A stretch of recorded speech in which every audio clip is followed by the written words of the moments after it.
Hello and welcome to this week's Office Hours presentation. This is Paul Hoyt.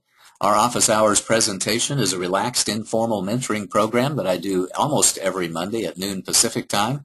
All these recordings and slides and exercises are archived in our members area, and as of last week, all of the recordings are now available for free on my YouTube channel. So that's www.youtube.com/users/Paul Hoyt, so that you can watch them and listen to them on your smartphone, on your tablet, on your laptop, wherever you are. If you have a few minutes and think that 45 or 50 minutes worth of discussion on a topic of interest to you might be of value, you have the opportunity to just tune in wherever you are. The reasons why I do this is because being a successful small business owner can be a great experience, but I also know that it's tough. You need the education, training, tools, and team to be successful, and I want you to get to know me, because when you get to know me, you're going to find out that not only do I know a lot about business, but I really do care about you. I want you to succeed in every area of your life, whatever that means to you, and I want you to find the greatness, the happiness, the divinity within yourself, and then remember it, embrace it, and live it every day as I do. My vision is to help millions of CEOs and entrepreneurs accelerate their business growth and enjoy greater harmony and balance in their lives. I had a conversation with a gentleman last week at the CEO Space conference that said millions might be too high of a goal. He thought there were only 6 million businesses in the United States that had a legal form of organization, that were a legally registered C Corp, S Corp, partnership, or LLC. But, I reminded him that there's 22 million businesses in the United States, as far as the IRS is concerned, that are small businesses in the United States. And I suspect that there are millions of other people who have a home-based business that are getting involved in some direct marketing campaign or just doing something on the side which may or may not ever show up on a Schedule C. So I still think I've got the opportunity to help millions, and by golly, I'm going for it. Our Office Hours agenda is an in-depth discussion of a business success principle, some closing remarks, special offers, an invitation for next week's sessions, and then open questions and answers. First of all, questions and answers and discussion around the subject of the day, and then we open it up for anything you want to talk about. While we're on the call, I invite you to join us at the Facebook Brilliant Business Group, which is facebook.com/groups Brilliant Business. I've also duplicated that on LinkedIn. So every day on LinkedIn, I'm doing some posting as well. You can make comments, ask questions, share insights and takeaways on either the Facebook group or the LinkedIn group. And if you haven't done so already, I invite you to like my business page on Facebook. So every day on Facebook, I'm posting the energy of the day and the business lesson of the day to the group. And now on the LinkedIn Brilliant Business Group, I'm also posting the business success principle of the day on my Brilliant Business Group within LinkedIn. Today's topic is on Made to Stick, Why Some Ideas Survive and Others Die by Chip and Dan Heath in 2007. As always, I relate the subject matter of the day to one or more of the key performance areas, and in this particular case, it's all about leadership, marketing, and product development. So one of the things that leaders really need to do is focus to make sure that their products are widely accepted and easily understood by their marketplace. And of course, that's the marketing department and the product development department working hand in hand to create products that are sticky products, that are easily understood by the marketplace, and products that they really want as well.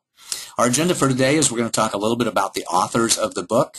I'm going to give an overview of the 6 principles of stickiness, and then we're going to go into the details on each one of those 6 principles of stickiness and offer you an example and see how they apply, and then we're going to sum it all up with the bottom line. First of all, the authors. Chip Heath has a PhD in psychology and is a professor at Stanford. Dan Heath, his brother, is the founder of Thinkwell Publishing and is a professor at Duke University. They have 2 other best-selling books that they have put out. The first one, Switch, How to Change When Change is Hard, which is a book that I reviewed in the last Office Hours presentation, which was 2 weeks ago. I skipped a week last week. But that's a great book, and if you haven't heard that presentation, go ahead and do that. When I did the review on that one, I reminded myself of what a great book I thought Made to Stick was, and I decided to do this review and discussion of the success principles in this book whenever I did that one. They do have another book out called Decisive, How to Make Better Choices in Life and Work, which I haven't read yet, but it's a best-selling book, and I anticipate reading it in the near future. As an overview of the book, they have 6 principles to stickiness. In essence, they went through and analyzed a lot of different products and tried to figure out what was in common amongst those products that made them sticky, that made them easily accepted and endeared them to the marketplace themselves. And the 6 sticky principles they came up with were simple, unexpected, concrete, credible, emotional, and stories, which, if you take a look at the left-hand bold-faced number letters there, you'll see that that spells success with only one S at the end of it. I'm sure they did that on purpose to make their principles of stickiness simple and easily understand as well. So I'm going to go through each one of these 6 principles, giving examples from the book and examples from my own personal life so that you can understand them just a little bit better. First of all, simple. Simple means that we define our core product or service in terms of the one thing that we want people to remember or the one thing that we want people to do. What is true that, like one of the sayings that one of my best sales training buddies, Eric Lofholm, says, is that the confused mind won't buy. Well, the confused mind also won't pay attention. If you put out something that's too complex and is not simple enough, people just simply will click away from it or exit from it very, very quickly. So it's really, really helpful to focus on just one thing that you want people to remember and one thing that you want people to do. In the book, they talk about being simple as being core and compact. Compact meaning just a few words to describe what it is that you want to describe, and core meaning the essence, the most important message, the core of the message, the core of the product value that you have to communicate with people. You have to avoid the curse of knowledge, which is difficult for folks like me. I'm an analyst. I see things in a great amount of detail. Engineers, accountants, the left brain mentality out there has this curse of knowledge when it comes to a marketing standpoint.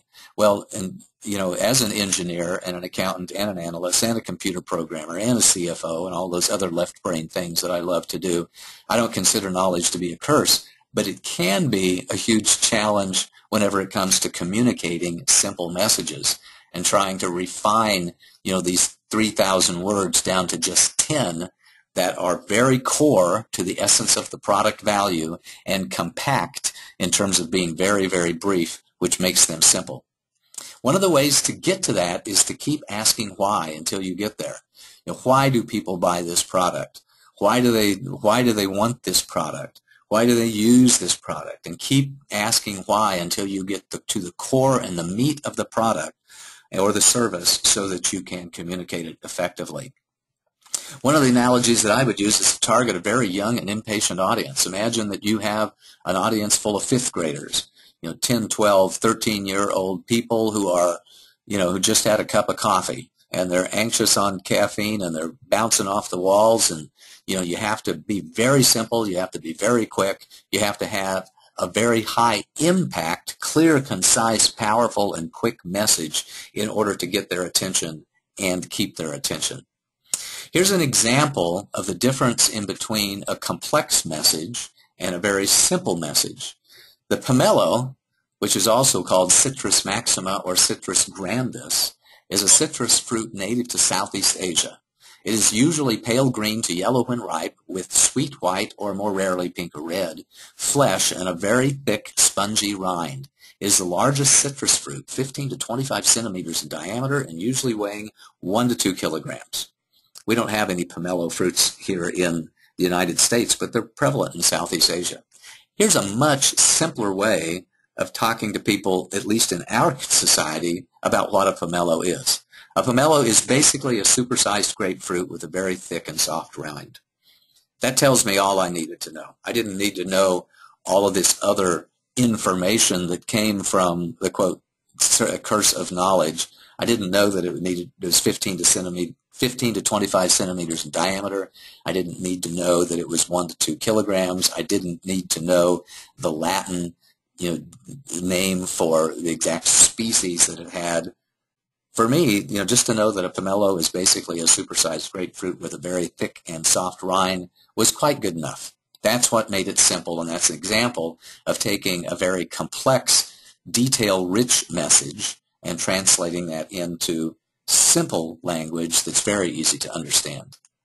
So here's another comment on the word simplicity and on creating simple messages. Antoine de Saint-Exupéry, and I know I screwed that up from a French pronunciation, says that a designer knows he has achieved perfection, not when there is nothing left to add, but when there is nothing left to take away.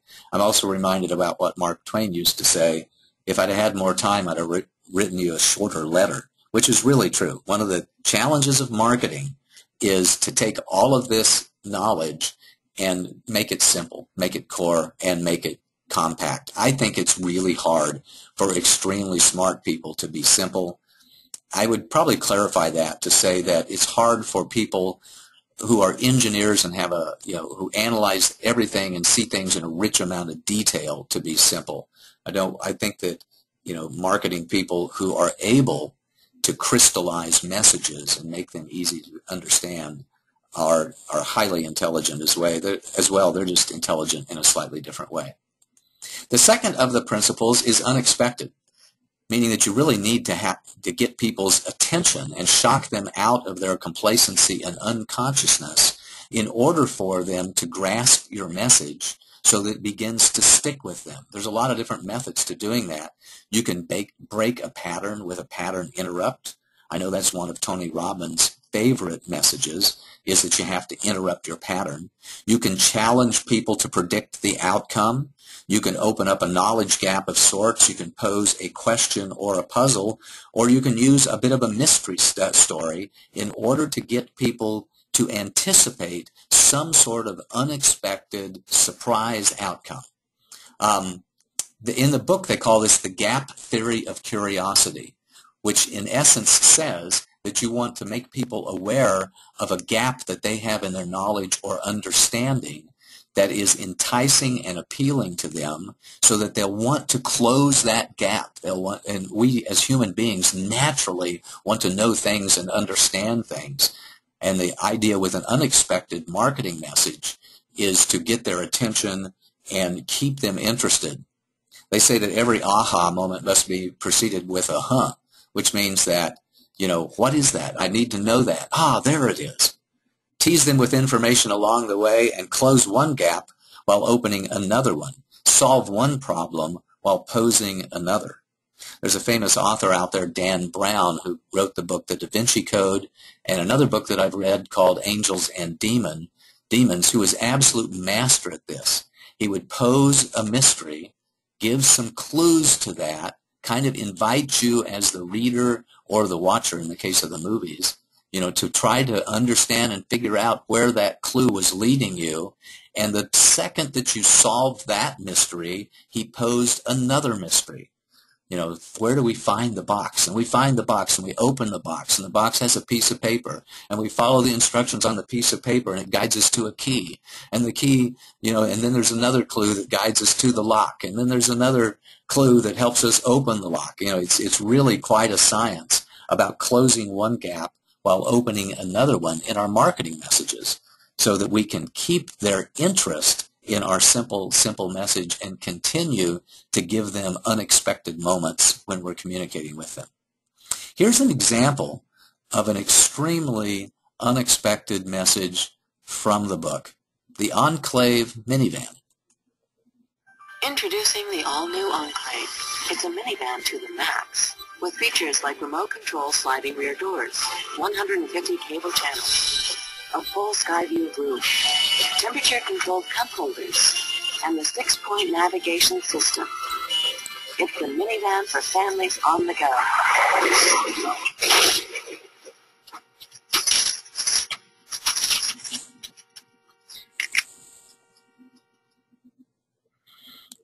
The U.S. Department of Transportation put out that video a few years ago, and it's this classic example of a message that totally takes you by surprise. There is no such thing as an Enclave minivan. It was totally made up. It doesn't have any of those features. The car just never exists at all.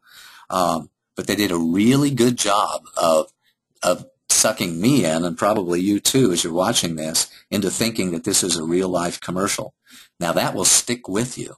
And the message, of course, is, hey, buckle up always, because no one ever sees it coming when they have an accident. The third of the 6 success principles is that your message has to be clear and memorable. It has to be concrete. They have to understand it in terms of something that they have already experienced. They have to connect the known, or connect the unknown to the known, so that somebody can really say, hey, I get that. That makes perfect sense to me. One of the examples in the book came from another government agency that was trying to tell us how bad movie theater popcorn was for us in terms of unsaturated fat. And instead of just talking about it and showing graphs and charts, they showed this picture.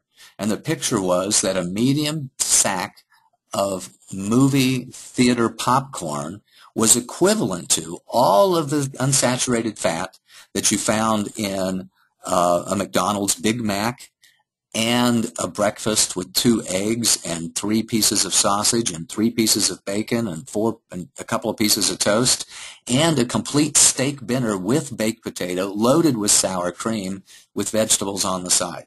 That one bag of popcorn had more fat than an entire day's worth of meals, and there's a lot of calories in the meals that they showed there. So when they show this picture, now we finally get it. For them just to tell us about it, or just to issue some numbers, probably would not convey the message in nearly as a sticky way as seeing this picture of the one bag of popcorn next to this entire day's worth of meals. So when you create a sticky message, we want to connect the unknown to the known. We want to say that this is like that, and where you really understand what that is, which helps us understand what this is. The next success principle is being credible. The message has to be believable. And one of the ways that we make that believable is with social proof. Social proof from authorities or celebrities who will say how great the product and service is. Social proof from peers and normal folks who will say how great the product is. And giving lots and lots of detail, especially statistics. So this is the point when you're offering credibility, that we want to put a few statistics in there while keeping the message simple. I did an office hours presentation. Office hours number 51 was on social proof. So if you want to learn more about social proof, and I think that social proof is a core competency of any business owner, go listen to office hours number 51 so that you can understand how to add credibility to your marketing messages by adding additional social proof. The next success principle, or stickiness principle, is that you need to have an emotional message. You want to touch your audience in some way. You want to make them care about the people in the stories that you have, and make them care about the value of the product or service that you're offering. And as they say, fears and tears are the best. If you can move somebody to be anxious and frightened over some painful situation that they might experience themselves, then that's a very good thing. If you can move them to an emotional state of having some empathy, even to the point of tears around the problem that you are solving, that's a very, very good thing. Because when a person experiences an emotional state of being, it in a way opens up the doors to the subconscious mind, and it allows your simple, unexpected, credible messages and concrete messages to go deeper into their subconscious, making it more memorable, making it more sticky. It has to be a resonant example, by the way, so it has to be relevant to them. Relevant to them in terms of being about them, or being about somebody that they know, being about their son, their daughter, their spouse, their parents, their friends, something that's relevant in some way, trying to tie the message back to their personal life experience so that they resonate with the message and so that it takes them to the point of fear or tears. The last of the success principles they have is stories. Stories cause people to lose track of time. You wanted them to see themselves somehow or somebody that they're very closely related to, attached to in the story itself. You want to use some rich detail to touch them in some way or in many ways so that they really resonate with that story. And there are several different well-proven plots. They offer a lot of detail in the book about these 3 different plots that you might use for your true story that allows people to really get it. The challenge plot, where the hero or heroine, comes across a challenge that causes them a lot of pain and they fix the challenge in some way. The creativity plot, where somebody has an idea and then acts upon that idea, which really benefits them in some way.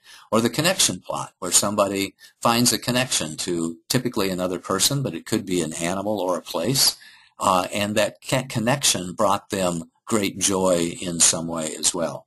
So there are a lot of different classic plots for your stories that you can copy that allow people to really understand your simple, concrete, credible, unexpected, emotional message in a way that drives that message to stick with them, to be something that they memorize or remind themselves of, and something that they can act upon.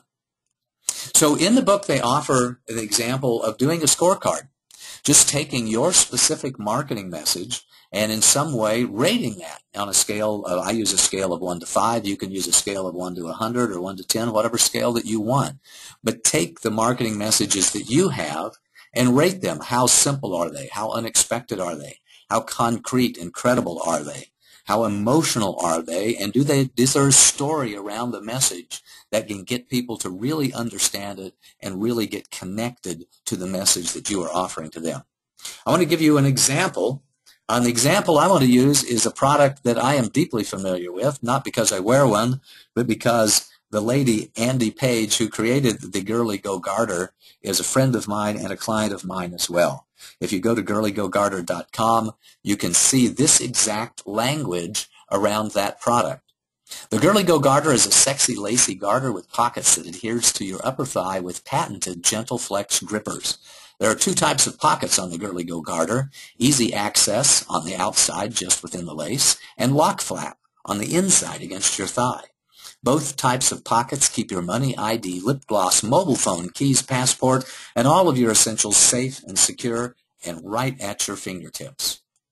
Women have struggled for years with the "I don't want to lug a purse. I need more pockets. I wish I had a safe place for this" kind of dilemmas, especially when they're traveling or going to a wedding, concert, nightclub, or dancing, a prom, a parade, a festival, or just out shopping. Even during daily running around the house, who doesn't want a convenient place to put your mobile phone? With the Girly Go Garter, you'll never lose your phone or miss a call again. So that's the marketing message for the Girly Go Garter. And here's how I evaluate it. Is it simple? Yeah, I think it's simple. I think it's very easy to understand with the picture that you have and the descriptions. I get it. I rate it a 5 on a scale of 1 to 5 with regards to simplicity. Is it unexpected? Yeah, it is kind of unexpected. I'm used to seeing women carry purses. That's what purses are for. So this is an unexpected solution to the problem of carrying around your stuff. Is it concrete? Yeah, I get it. The Girly Go Garter is a thigh purse. I don't think they ever use that exact language in their marketing materials, but that's what I see it as. It's a purse that ladies wear around their thigh. I get it. It's very concrete, very easy to understand. Is it credible? Yeah, I think there's good details. I really think it's going to work. When they add the language like the gentle flex grippers, and when you see some more, there's actually a great video online that shows how credible it can be, with lots of people just like the ladies out there. There's elderly ladies and young ladies and it's ladies somewhere in between, and of all different ethnicity and sizes. All of them are shown trying on and wearing the Girly Go Garter, and I really believe it's going to work. Is it emotional? Well, when I read the website in preparation for this presentation, I think I could use a little more angst. which dovetails into the next one, are there good stories? And no, there's really not very many stories here. They talk about the nightclub and the prom and the wedding and the dance and the just around the house, but they could have used a story that had some angst in it. Just a story about, two girls that went out to a nightclub and they set their purses on the table, each one of them thinking that the other girl was going to watch the purse, and they turned around 5 minutes later and their purses were gone. And oh my God, they had a heck of a time. They had to borrow a cell phone and call a friend because they didn't have their IDs and they didn't have any cash, and they were worried about getting home, and it just caused them a lot of angst, and they never wanted to be in that position again. Well, I just made up that story, but that's a pretty darn good story. Hearing that story would give me a little more emotional connection to the product and make it, I think, a little stickier, a little easier to understand. So my good friend Andy Page didn't know that I was going to rate her product on the Stickiness profile today. I'm going to invite her to watch this and who knows, maybe make a story-based marketing message. I'm sure that when she's at trade shows and displaying the product, that it has such great wide acceptance that I know she's telling stories. And she has, by the way, told me a story or two that I don't feel at liberty to say on the air today, but I encourage you to find out more stories about it. But this is a great example of how you can take a marketing message and fairly and objectively measure it against these 6 different success criteria or stickiness criteria and find out how to improve it and give it a shot and see whether or not, making something a little more unexpected or a little more credible or a little more emotional might improve your particular marketing messages. So here's the bottom line. The bottom line is that with just a little bit of analysis followed by a little bit of action, you can get tremendous value out that can pay off a lot. You can improve your marketing messages either a little bit or a lot with the success formula of stickiness that our authors Dan and Chip Heath put in their book, Made to Stick. So that was our agenda today. We wanted to talk a little bit about the authors. We did an overview of the 6 principles of stickiness, gave some details on each one of the principles, gave you what I think is a great example, and then offered it up as a summary in the bottom line. So here's your homework. Get the book Made to Stick. If you like this, there's a lot more information in this book, a lot more examples. You'll understand the concepts in a tremendous amount of detail if you just get the book and read it, and I definitely recommend that you do that. Then take your marketing messages and analyze them with the Stickiness scorecard and work with your marketing or messaging team to improve your marketing messages. And then, of course, get coaching and support to accelerate your growth and accelerate your progress as well in this fine area of marketing and in product development.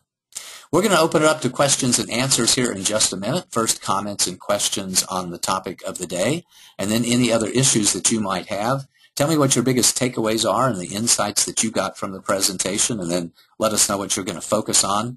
As you know, my distinctions are, as a business consultant, I really focus on the whole person. I don't believe that business is our life, that we do business to enhance other areas of our life. I don't want a lot of your money. I just want you to get the support you want, need, you can use, and you can afford. I want you to learn to swim before you jump into the deep end. And if you've already jumped into the deep end, then I want you to take these swimming lessons as quickly as possible with the education and training offering that we have.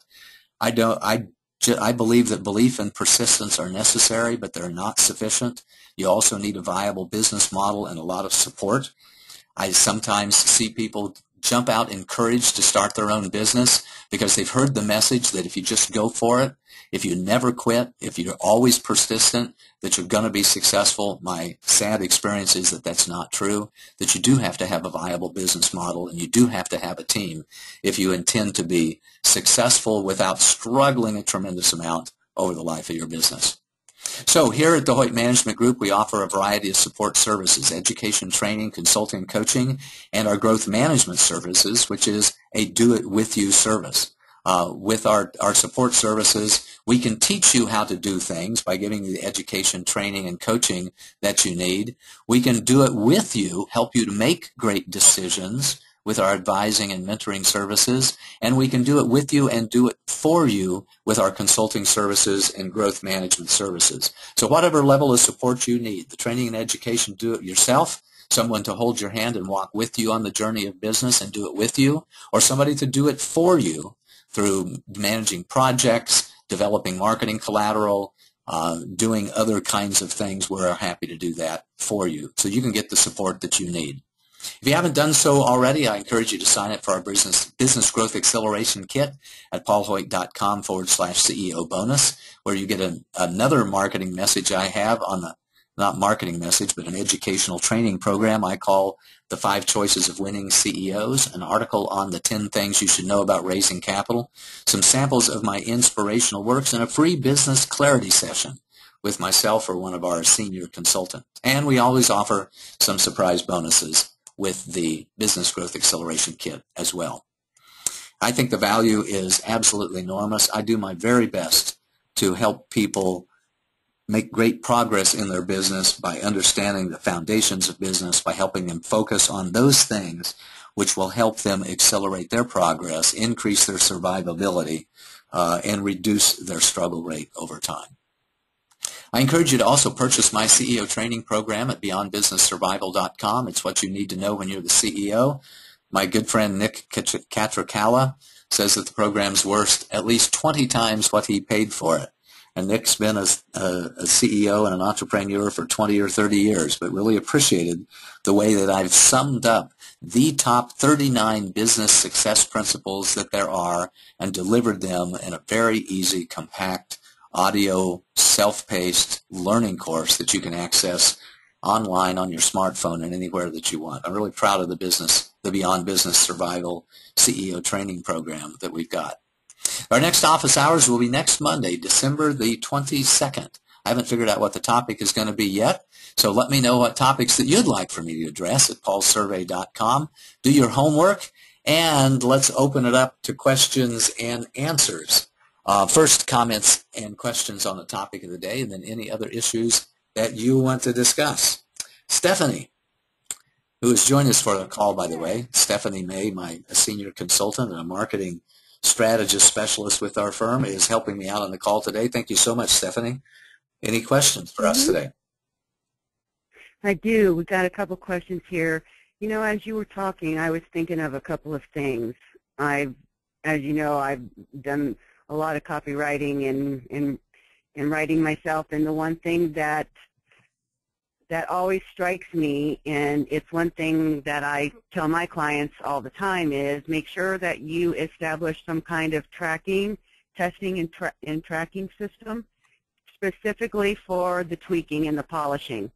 A lot of times so many entrepreneurs are in a hurry, and they'll create their copy, they'll create their marketing content, and then they just put it out there. And they don't pay attention to the results. What are the click-throughs? What's this? How many people are calling? How many leads am I getting? How many people are actually picking up the phone to take action? How many people are following through with what it is that I told them to do in that marketing piece? And I think it's a really sad thing, because there's a lot of effort and a lot of resources that go into creating your marketing. And if you're not going to go back and pay attention to it and see what you can do to make it better, sometimes it could be one small, minor little thing that you can do that can totally create different results, much better results. Excellent. So, thank you for that comment. Okay, let's get back to the questions here. Chuck says, is this easier for mass market and consumer products? What about professional services with a focused audience like engineering? My belief is that you can apply these 6 sticky success principles to get people's attention and get them interested and engaged, and then with a more detailed product, something that's geared toward engineers and scientists and professionals, then I think you have to give another level of detail beyond that. But I think first comes messages that are simple, concrete, credible, unexpected, emotional, that tell a story, to get them engaged with you, and then you can follow up with a lot of information. I talk about a marketing equation in my Beyond Business Survival training program a lot, which is a 4-step sequence for marketing messages. And the first step is the headline, or to get their attention. The second step is to get them engaged with the product, or some sort of an emotional, passionate statement. The third step is to inform them and give them a lot more detail. And then the third step is to inform them, and the fourth step is the call to action. So it is get their attention, get them engaged, inform them, and then have a call to action. Depending upon the product and the marketplace, that third step where we're informing them about the features and the benefits of the product and the tests that we've gone through, and all kinds of other credibility, social proof kinds of things, I think will vary based upon the product and the market. So if it's a toy, if it's a real simple product designed at a consumer marketplace, that third step about informing them can be very short indeed. But if it's a computer system, if it's a well thought out sequence of events, or a rich professional service, Chuck, like I know that you provide, I would think that third step would need to be longer with your products and services because of the market that you're talking to than it would be with more simple consumer-based products. Hope that was helpful for you. Next question, Stephanie. All righty. Can you help analyze my messages? Well, let me ask this other one first. I should have asked this one first. Are there other systems to analyze the effectiveness of marketing messages they want to make? Yeah, there are several other systems. As I was thinking about doing this presentation today, I was reminded of a system that a friend of mine, Scott DeGraffenreid, came up for referrals, for example. He has the NUDE system, N-U-D-E. It has nothing to do with being nude. He just loved the acronyms. By the way, that seems to be one of the most effective ways of creating marketing messages, is to take the subjects that you want to talk to people about and find ways to organize them in a way that has an acronym with it. So the NUDE model is one of those ways. NUDE stands for novelty, utility, dependability, and economy, which essentially says that you want your product to be novel or unexpected. You want it to be useful in terms of utilitarian, which is kind of like being credible in its usage. You want it to be dependable, which also goes into the credibility message that Chip and Dan Heath have. And you want it to be economical, or have an economy of scale, something that seems to be efficient or worth the money. Now, interestingly enough, Chip and Dan Heath don't talk about that at all. They don't talk about whether or not the message needs to be credible in the sense of having a good price point and seem to be a good value in the messages that they have. But I really like the fact that both Chip and Dan Heath in the book Made to Stick came up with their acronym, which is a success acronym, and that Scott came up with his NUDE model for referral marketing. Each one of those, I think, makes it simple, makes it easy to understand, easy to memorize, and makes it a lot more sticky. So one of the things that I'm going to work on, by the way, for my new products and services is to come up with these acronyms. And hopefully if you'll keep tuned here for the next few weeks or so, you'll see some new marketing messages that we have coming out after the first of the year that use these acronyms to talk about what we do in a very simple way that's easy to understand, easy to memorize, and will be a lot more sticky with our marketplace. So, and by the way, a second answer to that question is, systems for making things stickier. Stephanie alluded to it in her comments earlier about how important it is to track your messages and to track the success of your marketing messages. I think that's a real important thing to do in terms of a system. So we have systems in terms of organizing and presenting those messages, making sure that we're touching people emotionally, making sure that we're telling people stories, making sure that we're delivering our messages in a simple, unexpected, credible, and concrete way that we can use to make our messages a lot more successful, sticky, and effective for us. Next question, Stephanie. I think you answered it. Can you help analyze my messages? Yeah, we certainly can. So we have all of these systems that are out there, all of the 3 systems that we talk about. This success message system from the book Made to Stick. We can analyze it in terms of Scott DeGraffenreid's nude model for novelty, utility, dependability, and economy. We can analyze the message from the most important example of all, which is does it work? Does the marketplace respond? Are they clicking on your ads? Are they converting from your sales copy? That's the most important way of analyzing things at all. Who's clicking on your ads? What's the demographic of the marketplace that you seem to be attracting with your marketing messages? Who are your most ideal customers? Mm-hmm. Who's clicking through? Who's buying stuff today and buying it tomorrow? Who do you seem to be attracting into your product funnel or sales funnel rather? And who is actually taking action and purchasing products from you? And of course, you can always pick up the phone and give them a call, which, by the way, I recommend that every company do at least once a year, is have an independent third party call into their customer base and ask them confidentially and objectively, why did you buy? What did you like about it? What didn't you like about it? What would you add to it? What would you take away from it? What great ideas might you have in terms of us explaining to other people the value that they might receive from these products and services? That can be a great way of analyzing the effectiveness of your marketing messages and the effectiveness actually of your entire marketing program, is to do that third party, calling into the customer base market research, which we are happy to do as well. We got a lot of different ways. Because I'm an analyst guy, I mean, that's kind of my core of my personality, is somebody who analyzes things and takes a project manager, computer programmer, CFO, accountant mentality, left brain mentality to business problems. I can probably think of lots and lots of ways that we can analyze your success and the effectiveness of your marketing messages before they go out and after they've been out in the marketplace. So thank you for that question. Other questions, Stephanie? We have a comment on the Girly Girl. Chuck says that they'd be the perfect Shark Tank presentation. They would have been maybe a couple of years ago.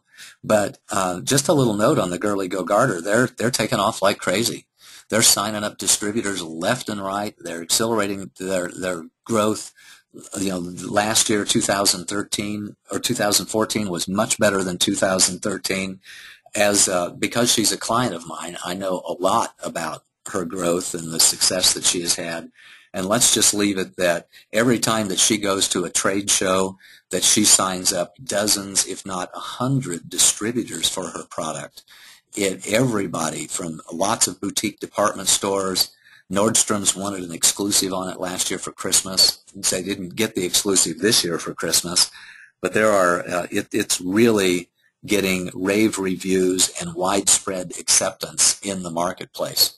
So now's not the time for it to go because she's already launched. She's just, I think, months away from having a massive amount of funding that she needs to accelerate her growth in terms of inventory and accounts receivable and marketing expenses. But great comment. Awesome. Other comments and questions, Stephanie?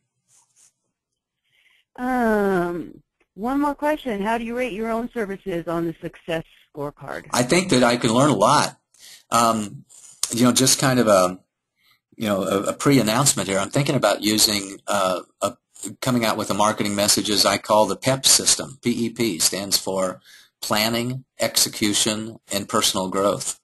That's just a brainstorm that I had while I was at the CEO Space Conference this week that I think might work pretty well, but I'm really going to encourage Stephanie and other members of my marketing team and any of you folks out there that are listening to this broadcast, live or recording, to think about ways in which I can talk to people about what I do that uses an acronym that's very simple to understand, that's kind of unexpected, that is credible and concrete, that we can tell stories about, that will impact people emotionally as well.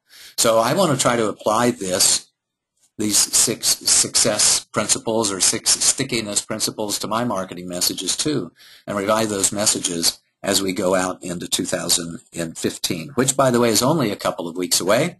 So if I may put in another shameless plug, if you're looking for someone to help you develop your annual action plan to revise your business, to take a strong look at 2014 and see what you might change in 2015 with your goals and your objectives and setting everything up for success in 2015, I'd be eager to have that conversation with you.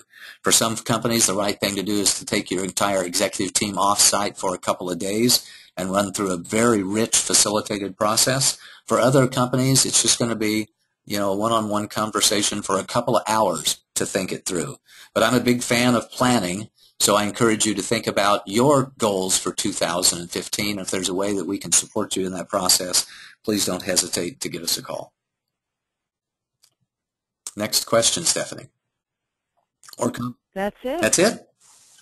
Well, today's is a fairly quick office hours presentation. It's 12:51 on my clock, so I'm going to let everybody go a little bit earlier and wish you a very, very happy holidays. We got some festive days coming up here in a couple of weeks or so. I'll be able to talk to you one more time before that on next Monday, December the 22nd, when we'll talk about another success principle in business, review another great body of knowledge or another book that I have read, and facilitate your progress and your success. So until we meet again, this is Paul Hoyt wishing you a most marvelous and prosperous day. Bye-bye.